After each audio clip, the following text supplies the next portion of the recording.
Hi everybody, welcome back to DayZ. It is the 11th of October 2024. It's 3:45 in the afternoon and I've just finished watching the live stream of Scotty and Marks from DayZ playing the new Sakhal map from the Frostline Expansion on a PlayStation 5. So I thought I'd share some of my thoughts.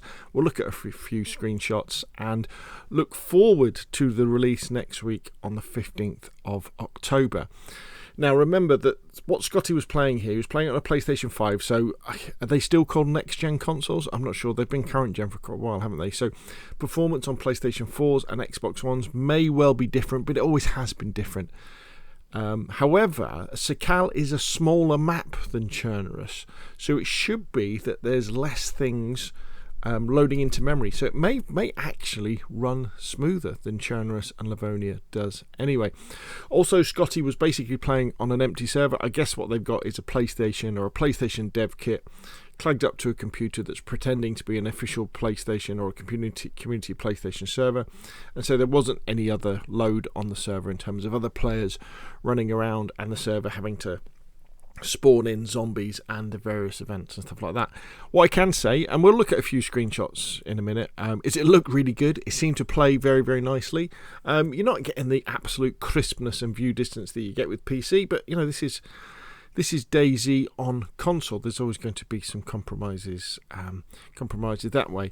Also, if you're watching this video after the 15th, then don't watch this video. Watch a video where someone's actually captured the gameplay from their Xbox or their PlayStation so you can get a better idea of what it's like. So let's flick back, and what I've done is I've got these, I sort of did print the screens and then pasted them into Photoshop. So what you can see here is they've gone up to this kind of a little house thing behind the character. This is where the running water is on Sakhal now. So there's no pumps.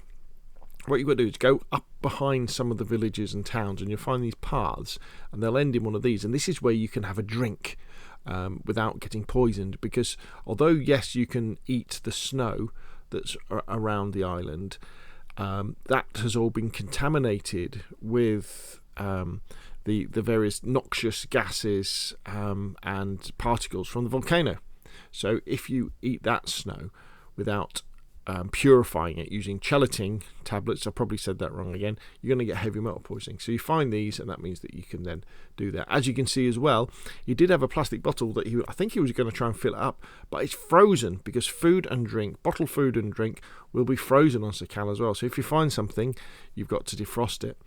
This also means that you're going to have to be very careful about the clothes you wear, keeping them intact. But even with the best insulation clothes, you're going to be getting cold. So when you spawn in, you'll find you'll spawn in, I think, with a bandage, a chem light and a knife. And that knife is going to be very important for doing things like cutting some bark or cutting some clothes up to get rags, so that you can use it for kindling, or you can make a fire drill to get a fire started. What have we got next? So this is a typical village scene in Sakhal, and what will be very impressive for most people, and was for myself, is that everything is more cluttered. This may well affect the performance, but there's more junk all over the place, which makes the place feel more lived in. I think when we go back to certain parts of Chernarus and Livonia after this, they may well feel a little bit sterile. So here's a view kind of down the hill. You see you've got these piles of junk, got the houses, and there we have the ice flows in the distance. Can't see any islands, but there are some islands out there that are pretty bare at the moment.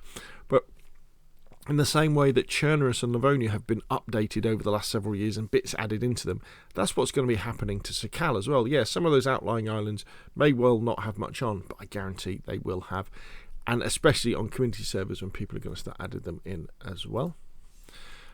So this is a nice view, kind of up the valley towards the higher areas. As you get higher, there's more snow. You're going to get colder, and you can see it start to build up. Very, very nice indeed. Very pretty looking map, this one. All right, here's a better view of one of those springs that you drink from. So yeah, they're going to be a bit of a pinch point as well, just like the wells are in the coastal towns on Chernarus. Now you've got to have eyes in the back of your head when you come to this sort of place, because chances are there's going to be some guy who enjoys killing freshies in the bushes, ready to take you out. So make sure you do a loop of the area first to make sure it's clear. Nice view here along the coast. Again, you've got some junk with a little bit of snow, and then you've got the ice pack. These go up and down. They float up and down. You can run across them to get some of the areas, although there is a land bridge as well that you can use. Close to the beach again you can see the ice pack. Another ice pack more along the beach with the ice pack. You see the verticality of Sakhal is quite extreme, which is very enjoyable, I think. It's really nice to have that. Shrimp. So Scotty had made a fish trap just out of a bottle. And caught some shrimp. I thought he was going to catch some bitterlings. You normally catch, those little teeny weeny little fish, but you can catch shrimp on Sakhal, and then you cook them, and then they change colour, and then you can eat them, which is nice. A view of the volcano here in the distance. So you can go up to the volcano and you can go down inside the volcano, and at the moment there's just kind of gases that come off it that don't do you any damage. But again, I wouldn't be surprised if something happens in the future where maybe the volcano isn't as pleasant as it is at the moment. Just wanted to show here, I'm not sure if this is the colours change as stuff cooks. It's now more obvious whether it's cooking or not, but be careful. Always check the actual description to see if something has cooked properly or not, or it's just it's cooked but just raw. Another view, I think that might be the volcano, but give you an idea of the view distance. Looks very, very nice, doesn't it? And because especially at this altitude it's mostly snow, the fact that there's no grass doesn't really matter because the texture's there. And again, very, very pretty map. The weather can come in pretty quick, just running through the trees here. Another kind of a distant view, the snow's coming down. Again, you can see that the fog and the mist has started to come down a little bit now. This is a military base they went to. You see we've got some medical tents there. Lots of things like this dotted all over the map. The kind of the way that the map's organised is you've got the coastal towns around the edges where you'll spawn. And it's not group spawns, it's random spawns, so you spawn in, and although the temperature's cold, it's kind of survivable. Get yourself a fire going, give yourself a heat buff, or get yourself a torch, light that to give yourself a mobile heat buff, get some clothes, get some food, defrost them, eat them, that sort of thing. As you move inland, it's going to get colder, and so that's kind of the difficulty level of going inland and going up in altitude, to get to the good kit at places like this. There we go, just taking out again, just looking at the view distance here. This is the hunting scope, hunting optic. He's got a couple of zombies in the distance. Remember, these are screenshots from a Twitch stream, so they're not going to be the best of quality. Another nice view, very Namalsk-like. We've got some sort of structure there. I can see all the way up in this. You imagine being a sniper over here. This is one of the new assets, this crashed Hind helicopter. Now, this isn't a helicopter, as far as I can tell, it's not a helicopter event in terms of not a random event. That helicopter will always be there, but I'm pretty sure I came across a helicopter when I was wandering around, and it does have loot around it. In fact, as you're wandering around on Sakhal, have a really good look around places where you normally wouldn't look. So, for example, around the outside of houses, maybe where there's workbenches, because you may find things in different places. Having a scrap with a zombie, and then what's this one? Oh, this is just going through the military base again. You've got the medical tents on the right. Again, all more junk everywhere. It looks a lot more kind of lived in. And then back to the stream itself. So I'll put a link to the stream in the description below this video as well, so you can check out the whole thing for yourself. Very, very excited. I'm glad they've done this stream. It's arguable they should have been doing maybe one of these every couple of days. They should have done one, on PlayStation one day, waited a couple of days, done one on Xbox, done another one.